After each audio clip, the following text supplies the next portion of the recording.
In deze aflevering van Venray van Toen besteden we aandacht aan de Tweede Wereldoorlog in Venray. Op 18 oktober was het namelijk 69 jaar geleden dat Venray werd bevrijd door de geallieerden. Maar op 30 september 1944 begon hier op het Anna-terrein een drama. 1700 mensen, waaronder patiënten, personeelsleden en burgers, moesten vanwege een bombardement worden ondergebracht in de kelders van de inrichting. Ter ondersteuning van de Amerikaanse aanval in Overloon verschenen diezelfde dag, tegen de avond, 20 Britse bommenwerpers boven Venray, die Duitse artilleriestellingen op het terrein van Sint Anna bombardeerden. Het was 30 september, in de oorlogsdagen, toen ik een zwaar geronk hoorde. Een heel ander geluid dan normaal overkomende vliegtuigen op weg naar Duitsland toe. En toen plotseling zag ik dat ze bommen loslieten. En dat was toen ongeveer op de hoogte van de Akkerweg. Die bommen, dat bleek naderhand dat die bedoeld waren voor Sint Anna. En toen ben ik gauw gaan kijken op de inrichting, wat daar gebeurd was. En tot mijn grote verbazing kwam ik allerlei mensen, zusters, alles liep daar door elkaar. Men wist niet wat doen, men zei, die is dood en die is dood en dat is er gebeurd en dat is er gebeurd. Van één was een los hoofd, van de ander zag je een arm of een been. De aarde was helemaal omgewoeld, dat rook ook zeer eigenaardig. Zoiets als dat er een diepe kuil gegraven is. Ging kijken bij het paviljoen Notre-Dame, dat lag zo wat vlak naast de keuken, wat het eerst was. Daar zag ik dus in het grote gebouw, dat was als het ware door tweeën gezaagd. Daar zag je op de 2 bovenverdiepingen stonden allemaal patiënten en enkele verpleegsters. Die dus zeiden, ja, we kunnen niet uit, want de trap is weg. En het was dus een zeer emotionele gebeurtenis. En je wist eigenlijk niet wat je zou moeten, wat je kon doen. Je was eigenlijk zelf toch ook een klein beetje in de war, niet? Je wist eigenlijk niet hoe je... En er kwam ook niet zo gauw direct hulp opdagen. We waren zo overmeesterd daardoor, dat je feitelijk niet goed wist hoe je eigenlijk moest handelen. Paviljoen Ter Haage werd geheel verwoest. In totaal vielen er 40 bommen naast en op de inrichting. Er werden 14 patiënten en 2 personeelsleden gedood bij deze aanval. Na afloop bleken ook het melkhuisje en de boerderij zwaar beschadigd te zijn. Ook hier moesten de Duitsers een 5-tal doden begraven. Die dag begon het kelderleven van Sint Anna. 1700 mensen, van wie 1400 patiënten, doken onder in de kelders. Alleen de patiënten van Sint Vincent konden niet allemaal worden ondergebracht, aangezien de kelders nog gedeeltelijk vol kolen lagen. Daags erna werd Sint Anna opnieuw beschoten, ditmaal met granaten. Sint Pieter en Sint Vital werden getroffen. Opnieuw onderging Venray een zware beschieting. De Eindstraat en Sint Anna werden zwaar getroffen.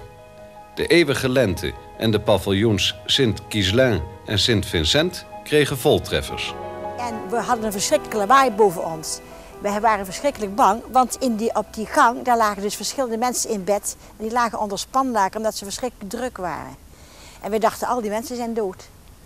Met angst en beven een pleegster en een collegaatje van mij en ik hebben ons toen aangeboden om te gaan kijken. We zijn op handen en voeten naar boven gekropen. En we hebben een mes gepakt in de keuken, hebben alle touwen doorgesneden onder die bedden om die spanlakens los te maken. En er lagen grote brokken steen bovenop die bedden, we zagen geen mensen meer. En uiteindelijk, toen we dan een van die brokken weghaalden, het was natuurlijk een binnenmuur, dus het was niet zo'n zware steen. Toen kwam er ineens, brrr, zei een van de patiënten, en ze schudden het stof van zich af en die leefde dus nog. Ik werd opgeroepen, omdat die voltreffers daar op Vincent een ravage hadden aangericht en ik trof daar dokter Kortman. Met dokter Kortman heb ik de ronde gaan doen om te kijken wat mogelijk was. Dokter Kortman wees mij de doden praktisch aan, daar kijken we niet naar. De gewonde kon nog niets aan gebeuren. Er was toch allemaal een situatie van wat, hoe, wat, waar. Alles was in de war. Wij hebben geprobeerd om te achterhalen of dat er geen verdere mogelijkheden waren van brand of iets dergelijks. Dit bleek niet aanwezig te zijn. En iedereen van de verpleegsters die toen nog bij machten waren om te helpen, hebben direct spontaan alle mogelijke moeite gedaan om de patiënten in de kelders te krijgen. Terwijl deze nog vol brandstoffen waren. Maar hoe kregen we die mensen naar beneden? We waren maar 2 jonge verpleegstertjes. We konden dus helemaal niet die mensen dragen. Dus wij op een deken, die mensen op een deken gezet en zo hoebelde, boebelde, de trap af, de kelder ingehaald. En zo hebben we die mensen eigenlijk kunnen redden, anders waren ze misschien gestikt door al de stof.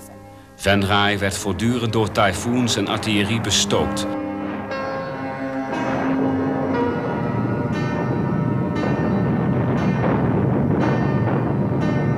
Het verpleegstershuis op het terrein van Sint Anna, waar de kelders nog vol patiënten zaten, werd eveneens in brand geschoten. Ik heb met 200 duikers de spuit zover gekregen bij de brandput bij het zusterhuis. Maar Sir Godelieve stond in de voordeur en die riep mij of dat ik alstublieft naar binnen wilde komen, want ze zag ook wel dat ik alleen die brand niet kon blussen. Het brandde als een fakkel. De bovenverdiepingen stonden, ik kon het vuur zien lopen zo snel als het ging. Zo snel brandde die hele verdieping, die stond helemaal in brand. Door de trappenhallen en dergelijke is er brand gaan ontstaan tot in de kelders. En Sir Godelieve besloot om noodgedwongen alle patiënten die in de kelders ondergebracht waren, om die te verplaatsen. Dit is gebeurd onder zwaar granaatvuur. Een vooruitgeschoven sectie van de East Yorks was inmiddels aan de Overloonse weg bij café Odenhoven het bord Venray gepasseerd. Toen men onder vuur werd genomen door Duitse snipers die in de tuinen van het Sint-Jozefklooster zaten, werd een opmars abrupt gestuit. Op het Sint-Anna-terrein hadden de Warwicks 's morgens om 8 uur de eerste paviljoens bereikt. De eerste mensen die zij daar zagen waren enkele verpleegsters. Ben ik nou helemaal zo teut aan het worden dat ik niks meer normaal kan zien. En ik heb een andere verpleegster erbij gehad, een leerling. En die keek ook en inderdaad, toen kwam hij een beetje omhoog. Toen was het een Tommy. Die had dus takken op zijn helm en die was dus zich aan het verplaatsen. En toen hebben wij al in onze handen geklapt. Die is naar beneden gekomen en die Tommy die was zo verschrikkelijk ontroerd toen hij ons allemaal in die kelder zag. En met wat voor patiënten we daar zaten. Die vond het zo verschrikkelijk. Die heeft tekens gedaan en die is teruggekomen met nog een ander paar Tommy's. En die hebben ons sigaretten uitgedeeld en chocola uitgedeeld. En die hebben ons verwend tot en met. Dat was voor ons gewoon de hemel op aarde op dat moment. Zuster Godelieve, de overste van Sint Anna, was inmiddels op de hoogte dat de eerste Engelsen op het terrein van Sint Anna waren. Desondanks begreep men niet dat de beschietingen op de gebouwen gewoon doorgingen. De situatie in de kelders was niet meer te harde. Er was continu een angstgevoel. Alles wat je daar zag, waar mensen biddende stonden ze daar van angst. Die patiënten, ik begrijp, het zijn patiënten, maar als je die mensen zag, die gezichten, vergeet het nooit meer. Dat waren honderden alleen in die kelders. Die zijn enorm groot boven het hoofdgebouw, de keuken en dergelijke. Daar zaten 400 of 500 patiënten in. Toen heeft Sir Godelieve besloten om bericht te zenden aan de Engelsen dat het onmogelijk was, dat het niet meer ging, dat er geen Duitsers meer op het terrein waren en dat alleen op het ogenblik patiënten en zusters aanwezig waren op Sint Anna. Jean van Kessel heeft deze brief toen naar de Engelse stellingen gaan brengen.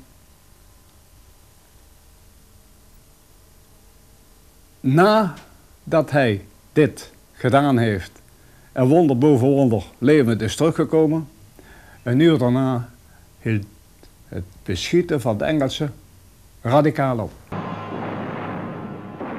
Zeer vroeg, in de morgen van de 18e oktober, om 3 uur...